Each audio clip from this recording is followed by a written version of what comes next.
Penny! Just hold on. My semblance. No, I don't know where the others are, but Weiss will give us time.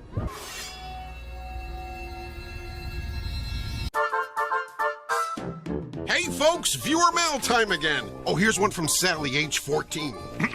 Dear Pig, aren't you interrupting the story at the most suspenseful part? Well, the answer is yes, Sally. Yes, I am. Keep those cards and letters coming.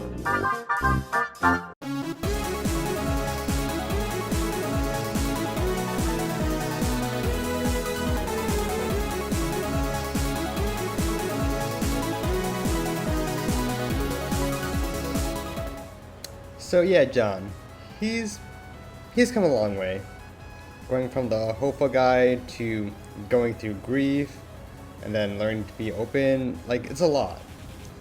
But something that's been commonly talked about around after the end of Volume 8 was how things would go with John and Ruby after, he killed Penny. Like, I don't think Ruby would blame him, but like, thinking about it, it kind of makes you reflect on how the characters have come in terms of communication and their relationships with one another. So I feel like I would make a video dedicated specifically towards that.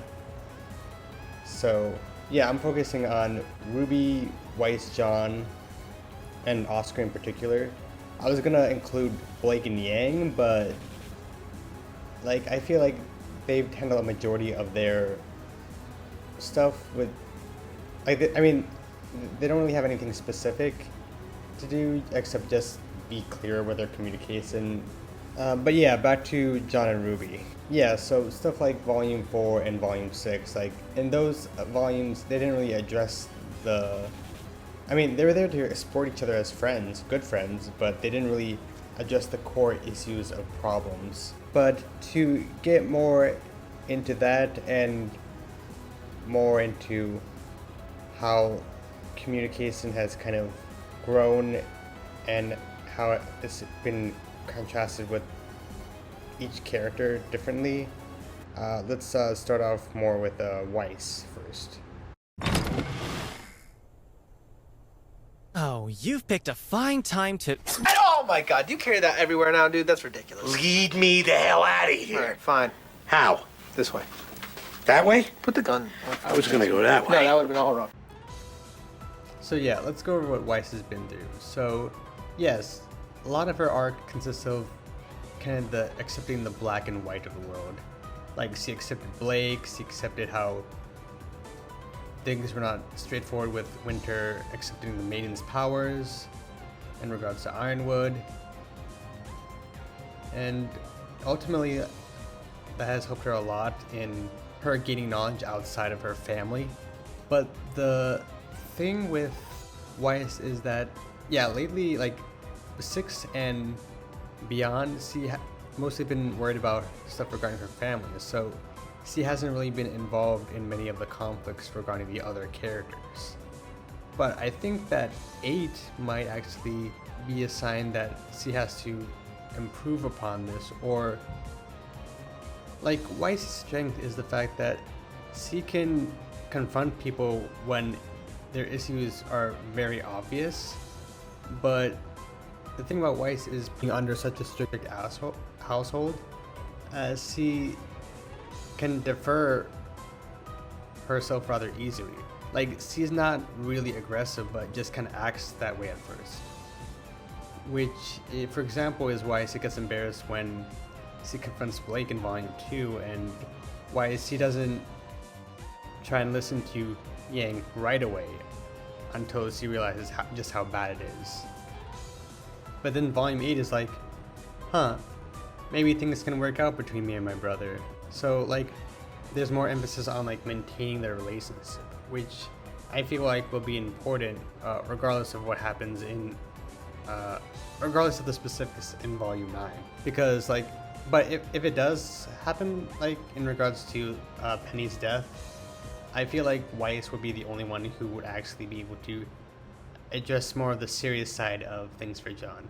Like, there'd be Nora, and she'd probably make things more lighthearted and give John a break, but I feel like Weiss is the only one who could really address the seriousness due to her own character development. Nothing has changed! We're in the exact same place we were yesterday! Arguing over what to do while the kingdom waits to die.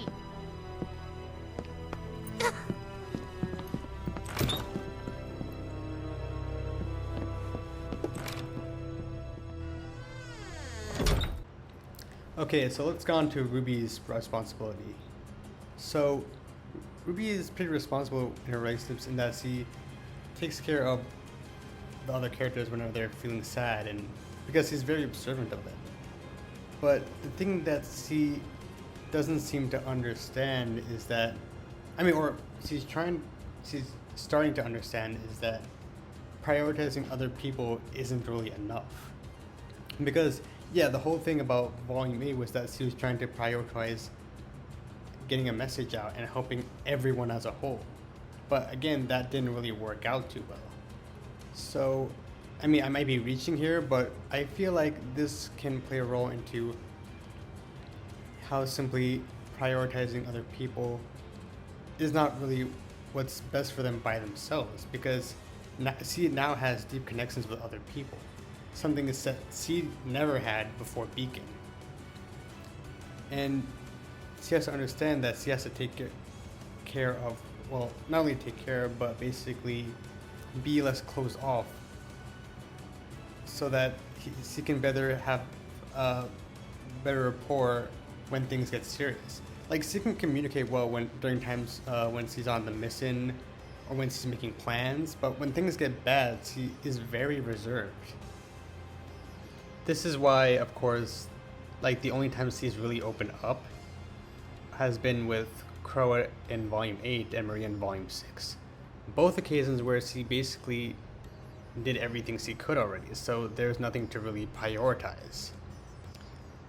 Ultimately, Ruby needs to use the motivation of taking care of her friends to have more responsibility in trying to work things out more proactively with her friends in regards to communicating and talking about personal issues, lest she face the same issues he did in Volume 6, for example, with John. This leads us to Oscar, who can think about things too much to the point where it becomes rather unhealthy.